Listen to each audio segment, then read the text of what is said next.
Okay, everyone, we're going to try to get this next session started. The next speaker. So I'd like to introduce Daniel Holling. He works for the Big Dutchman. He started working for Big Dutchman in 2008 after completing his studies in business administration and engineering. Mr. Holling was product manager for ESF stations, sorting scales for finishing pigs and weighing systems for 5 years, and worked in strategic marketing for 2 years. Since 2015, he's been managing the Big Dutchman pig business unit for the Europe region as one of 2 responsible directors. He's 35 years old and calls Northwest Germany his home, where his parents own a hog farm. And so help me welcome Daniel Holling. Thank you.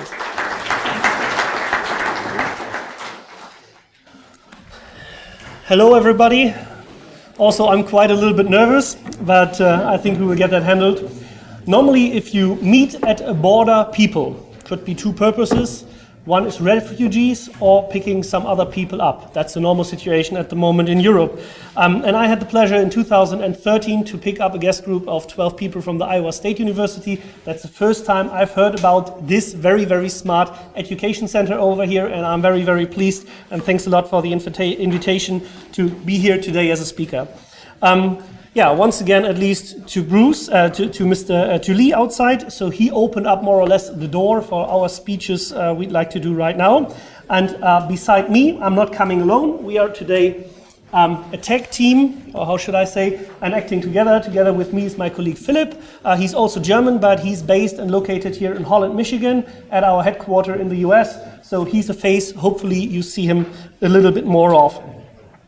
Maybe at the start, 2-3 words to our background. We are from the company Big Dutchman. We are worldwide active, but our company headquarters is in the northwestern area of Germany. We are totally more than 3,300 employees worldwide, and we are creating a turnover close to 1 billion euros. We try to get that one this year jumped over. Totally in Germany, we are 900 employees, and here in the US we are totally 150 employees. If you look to the globe, we are worldwide active from east to west, from north to south. We have a very, very strong business going on at the moment in Asia, and in the last 10-15 years we had, especially from the pork side, a very, very big business in Russia, but they reached at the moment their self-coverage rate or self-consumption rate, so they are not investing anymore that much in this big moment. Traditionally, we started 80 years ago developing and producing poultry equipment. The 2 US founders in Michigan here in the US developed the first feeding chain for poultry birds. But the business was growing quite good, and so they became more international. And since '86, we've been a German company because the business was sold to Germany. And from our turnover, we are creating about 70% of our turnover with poultry products. So there we are a little bit better known. But on the other side, we are also creating, as a full range supplier, pig equipment with about 30% of our turnover in all markets of the world. We are present and we are active. So that should be it for that moment. What would we like to talk right now a little bit about? Should be maybe a slight view into the future. And we heard that already a lot of times today. One core issue will be in the future, we do not call it the digitalization, we call it the digital transformation. I'm right now 35 years old. I was able to start my education in a small merchant company, and we had fax messages, so something absolutely fancy. Fax messages nobody's sending today anymore. We had emails, we are communicating quite fast. And so this way of communication reached us in all levels. And even if you look at it from the market perspective, Amazon or Alibaba or all different kind of web shops are making such a fast acceleration to the market that we as a pork industry or as pork farmers have to adapt that one also.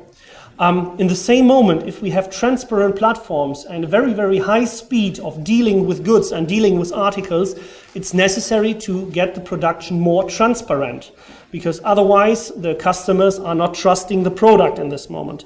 And that is one challenge where we have to look into the digital transformation to see how can that help us. And in the next slides, we'd like to give some practical examples from the pig side, what digital data is already today in your barns existing and could be used. Because if you, hopefully it's right now understandable, monetize your data, you are one step ahead into direction of your competition. And the other point that's going slightly into this direction is the natural environment, the natural welfare for farm animals we are keeping. So once, of course, we have to keeping according your private principles, but on the other side, you have to look into the community around and the people consuming your product, how they would like to get the product served. And really, I'm not a green activist party guy right now, or I'm voting green, or how else should I say. But in my mind, in the last 10 years, I changed it a little bit. I see a lot of pig farms and going a lot around and see a lot of countries. And if I visited a farm, I'm asking myself continuously when I'm out, Daniel, if you would be reborn as a pig, would you like to live in that farm? That does not mean they should jump on green grasses like in Britain, as we saw in the movie in the big auditorium before. It's more a little bit like, do I have fresh air? Do I have good water quality? Is the nipple drinker in function? Is the feed in the feeder looking good? And is it more or less a good operated farm? So that is the basic keys. And even I think the business in general could improve here also to say we have a basic standard how we could keep in the future our animals. So, but beside this, I took a little movie along. It's just 1.5 minutes, not very, very long. But these points, animal housing and digital transformation, are shown over here. And there are 4 core messages inside that movie. We will have a look afterwards. So let's have a look at the movie.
So, a lot of things going into direction this topic have been shown up here in this small movie. And there are right now 4 core points, as I mentioned before. We would like to have a look at it right now. The first point is the evaluation of your efficiency. So in this case, it was harvesting crops, or even you can adapt that also into your animal production. You would like to be everywhere in the world, at every place where you are. You would like to have a knowledge and you would like to keep your production efficient. Even maybe some of you have a look at your iPhone, on your cell phone right now, and can look in your farm and see if everything is going on over there. So the next point is the key production points need to be observed, and these are climate, feed, and water. And the next point we mentioned in this movie is the control and prognosis function and forecast function we need to have from everywhere. For example, in this case, just doing new settings in the climate controller for make your production in that moment efficient and functional for this moment. And the last point is at least the sustainability for the future, in this case with a family, and you would like to develop something that generations after you as the actual manager could forward that business or your company in this moment. And first view you have right now is the evaluation of your efficiency, and therefore at least there is one point very important. The basic stuff, first of all, is data. As long as we have no data, we cannot create any knowledge. With knowledge out of our database, at least we are able to understand something, and by understanding something, we are able to change anything. After changes, of course, we are getting data once again, and this closed control cycle is going continuously on. And that's quite important at this moment for getting your efficiency up. So from that perspective, because before you are getting bored, Philip, over there, let's show our guests over here some facts about that could look like in the future in the practical environment. Okay. Yeah, thank you, Daniel. Thank you for being here. Is the microphone working? It's good? Okay. Yeah, evaluation of your efficiency. What does that mean?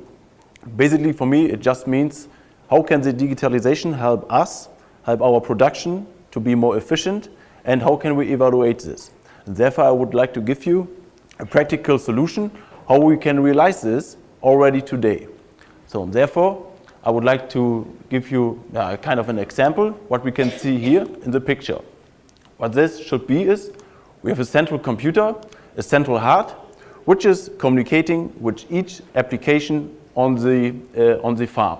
That means, for example, it is communicating with the bin system, with different feeding systems, with a weighing system, what could be, for example, a sorting system or a camera system, and for sure with the climate system, or also, for example, with electronic sow feeding systems. And the good thing about this is all these applications are sharing one database. That means if I change anything here in this computer, it will affect everything on the barn. And also, if I change anything here, for example, at the sorting system, this information also will be provided at each application in the farm. Inputs can be done from anywhere, what we already have seen in the movie, for example, from the smartphone, or also from the controller in the barn, and it will be provided to the computers.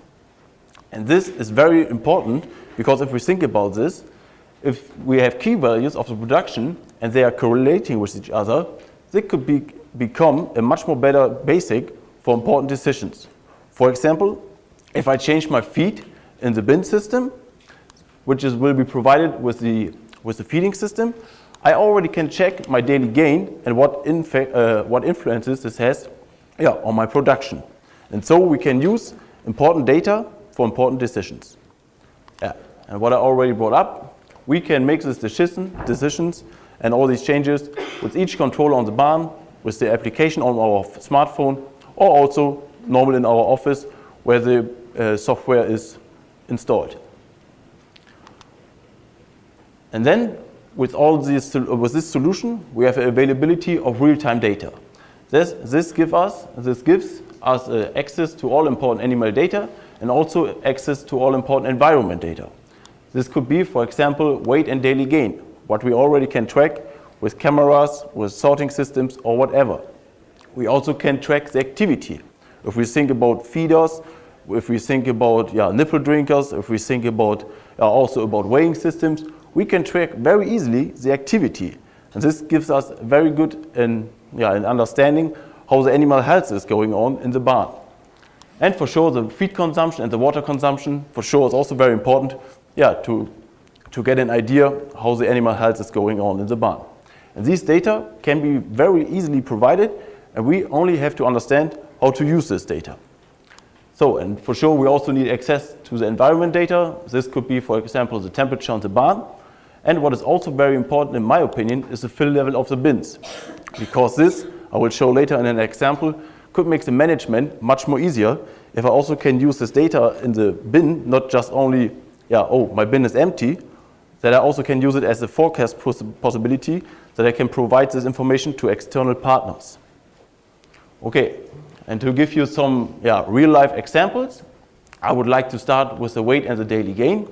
What you can see here is an example what we are tracking in the barn. You can see here on the red line the daily gain, and on the blue line you can see the current weight. This was tracked day by day. And so you have a very easy overview how the weight in the barn is and how the daily gain is going on. And what I already said, for example, if we are testing something in the barn or we bought a new feed, we can directly evaluate what effect does this has on my production. And so I can see always in real time how efficient do I work, and I will not be surprised at the end of the batch. Another example could be the activity. This is just an easy example how we track the activity, for example, at sorting systems. What you can see here is the number of visits during the time on the day. It starts at midnight and it stops at midnight. And so you can see here the number of visits. And if you have this data, and you can track this each day, and you see the activity is going down dramatically on a specific day, you can imagine, well, maybe the temperature is too high, maybe I have a disease in the barn, and you can take action immediately. Another example for sure is the feed consumption. What you can see is here a kind of an example. You see 4 different locations, what could be 4 different pens. Each of this pen has a valve and a feeder. And very interesting for you is feeding done. You see in this example, at each valve, the feeding is done to 50%. And what we already heard in the previous presentation, we have a lot of sensor possibilities, how we can track these feeders or these troughs, and we always get a feedback how the fill level is at the moment. And so we have always an idea how the feed consumption is at the moment. Maybe we change something in genetics, or maybe we have some diseases in the barn, or whatever. We always get a live feedback what the situation in the barn is at the moment. And for sure also water consumption. Please don't pay attention to the green line. More interesting for us is more or less the blue line, where we can see the water consumption. In this case, it is also tracked day by day, but we also can track this hour by hour. And this is also a very important tool that we can identify possible diseases directly on this day when we see the water consumption is going down, and not when it's too late, maybe 2 days later. And then we also can already add some minerals. Okay, then also temperature. I think this is nothing special. Most of the people which are running a barn, they have a kind of a temperature or climate system. You have here a good overview what the current temperature is in each section. You see the temperature set point, the humidity set point, and the ventilation which is required. But also very important is that you not just can use the current temperature, you also can see the temperature in the barn of the whole day, for example. And if you see there was a very cold period, for example, for 3 or 4 hours, and based on your knowledge of the past, you know, if I had such a cold time span, I can be very sure that I have diseases in 2 days or something like this.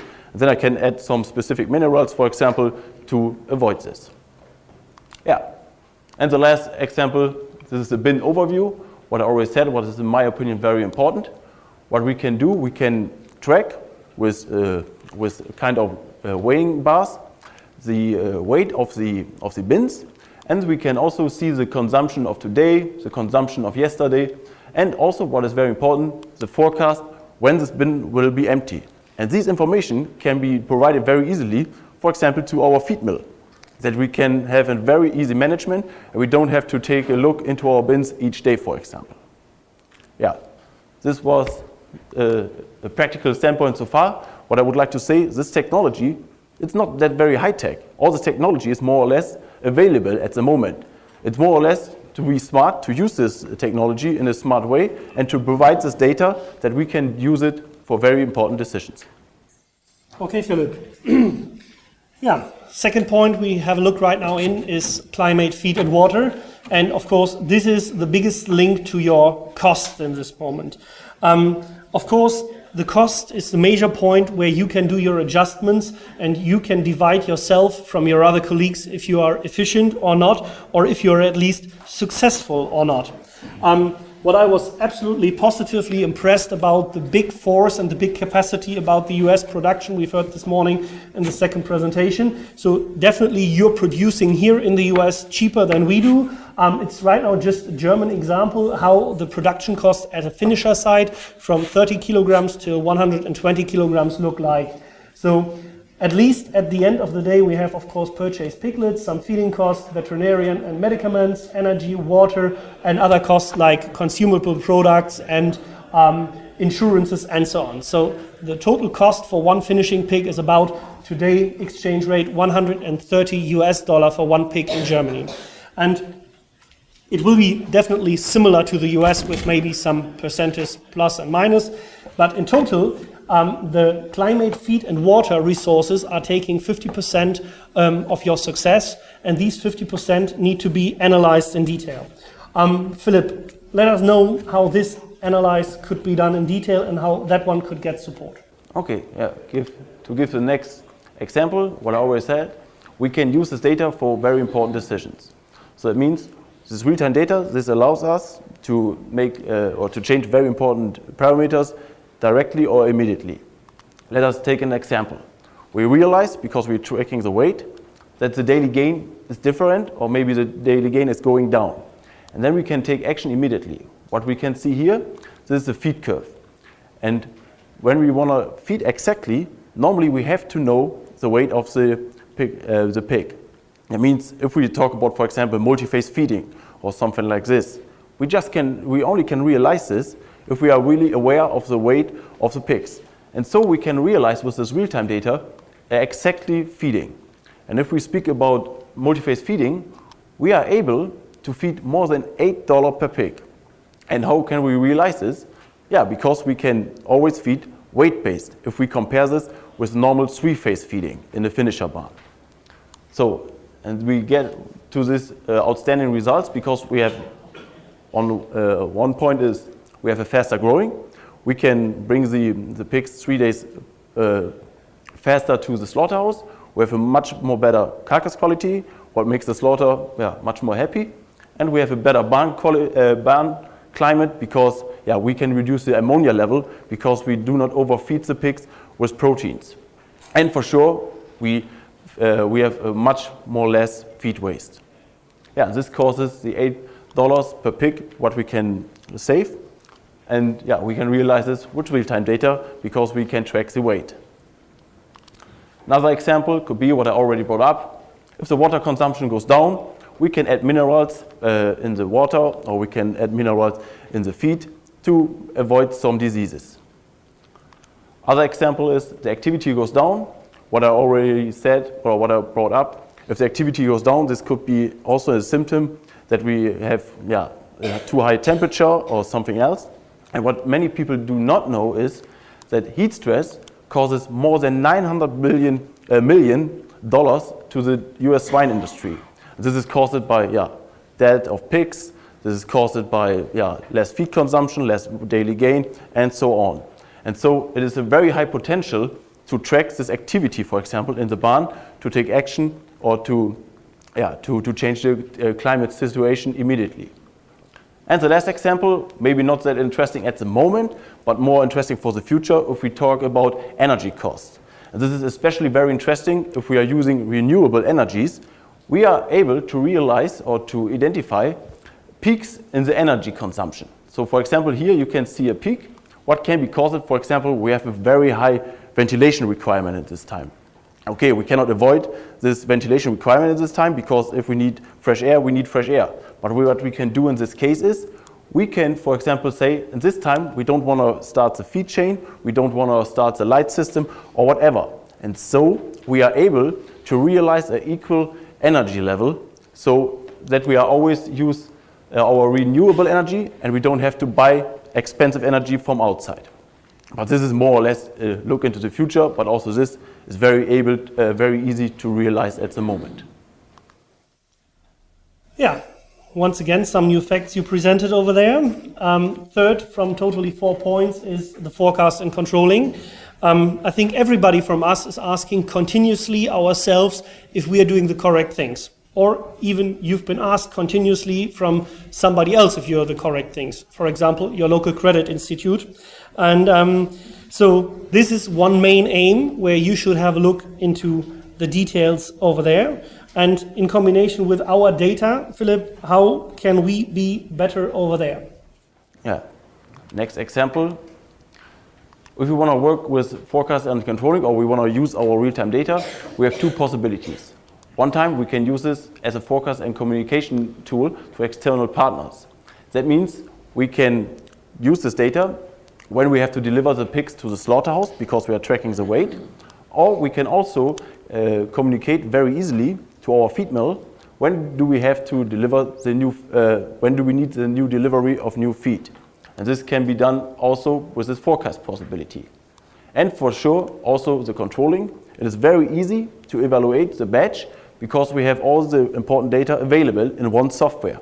So we have a transparency of cost and where they were created, and so we can localize very easily how we can reduce the main cost drivers. And for sure, we have the control of the whole farm to realize maximum profits. Yeah, and how this works, I would like to bring up on the next pages. The forecast and the communication, it works in this way. If we imagine in this area, we have the software which is working on the farm. That means we have the animal data, which will be tracked, for example, by a weighing system. This animal data from the weighing system will be provided to our feeding system, that the feeding system can provide the exactly amount of weight of feed. And this feeding system for sure is communicating with the bin system what kind of feed is necessary. And what we can do now, we can provide this data from the bin system very easily to the feed mill. So we never would run into in any emergency case that our bin is empty or that we have a surprise or something like this. And we also can use this data of the animals to provide this information to the slaughterhouse. Yeah, this is, I guess, very hard to see for you, but the main idea of this graphic is you can see the data, you see around about 300 animals here, and how much weight they currently have.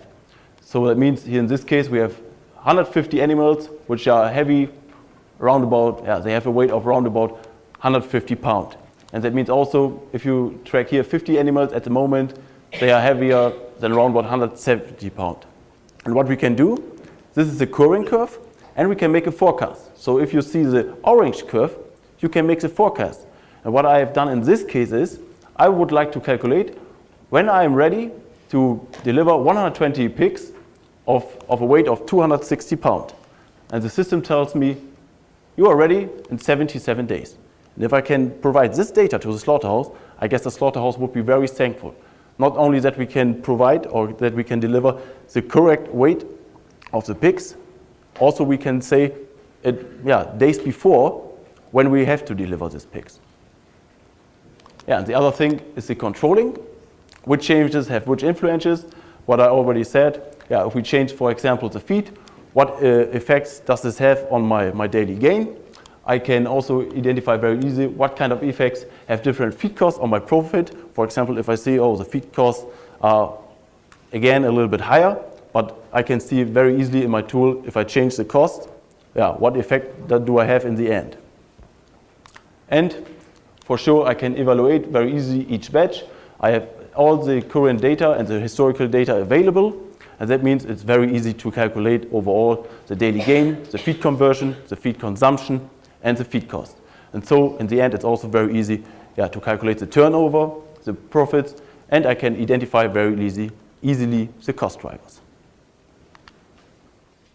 Yeah, last point. We have to hurry a little bit up, otherwise we are getting fired. So I skip one slide right now, and that's at least okay. Of course, the core question for everybody should be how sustainable are we for the future? That should not only be a look in today. We have to look ahead and say what's possible also in the future, in the next years, and even maybe for next generations.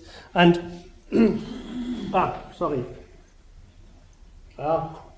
and it's always a very, very difficult situation that you become into balance. You have private things to remind in your sustainability, and you have economic facts you have to remind in your sustainability. Of course, money facts, you would like to generate enough income that you have a salary, or you can feed and get your family happy. Of course, you would like to grow in that moment, that your business is successful, that you stay in the business over years. And on the other side, of course, you would like to be a respected person in the local environment, in the community. That's why you have to produce according to your personal beliefs.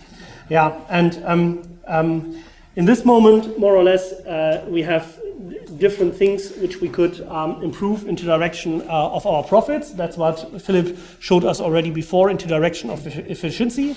On the other side, things into direction of animal movement are also no rocket science, and it's not the big way to step in. For example, just some cases you should remind for the future. Free movement for the animals will be a core issue for collecting the data and maybe make the animals more more welfare or more happy in this moment. Weighing systems with a free movement for all finishing pens could be, in some circumstances, an issue to get that better. In the same moment, the free movement of sows during all times of gestation are necessary also. One digital product for this one could be an ESF system, where electronic sow feeding system is collecting a lot of data and providing a lot of data. And at least these are right now directions going on in the European discussion. Even during the farrowing, 5 days after delivery, we expect new laws coming up on us that we need to have a free movement for the sows over there. That's shown on one pen here below, where the sow, after 5 days from the birth of the piglets, need to move free around on an area of minimum 3 square meters. And that is one major point where we have to take a look in the future on. But beside this, even in the farrowing house, we heard that already before, there are individual feeding systems feeding the animals on their own demand in the farrowing pen, according to a feed curve, with different time blocks for a better digestion and all that stuff. So there is multiple points where we can get on and get a point at it. So, and at least right now, to get a smile here at our judges in the first row, we're on the last page.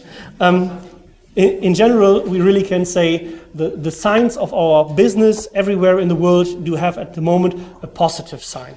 So the world is still growing, the people still need protein, and I think pork meat is something where we in the next years are able to deliver here a big part of the demand which is needed. Of course, one thing should be reminded, and that's the homework we have to do. And I think that's serious, the same situation as here in the US and even for countries in Europe also. We are all exporting countries. But the homework which need to be done are also the local markets, and that's something we should not forget. For example, the US is producing 125% over their own demand, something like this. Germany is, for example, doing 120. We have to look to our own people that we are producing the pork, what they take from us as producers away, and us taking care for our basic income, which we have. Everything on top, all export businesses we are doing, is just an add on top where we can create for ourselves a personal smile on your face. Last message we'd like to transport here right now is that hopefully digitalization in general is not a thing developed from the devil. It is something could help you a lot, making your work easier, and it's no rocket science to install it at least into your farms. We would be happy if you cross-think in the next weeks, months and years to maybe think about us, that we are maybe a potential and fair partner in the market where we could provide to you systems, make these ideas running for you. And at least for all of you here, a nice day at the ISU, at the barbecue and at the last session of speeches. We say thank you again for being here, your guests.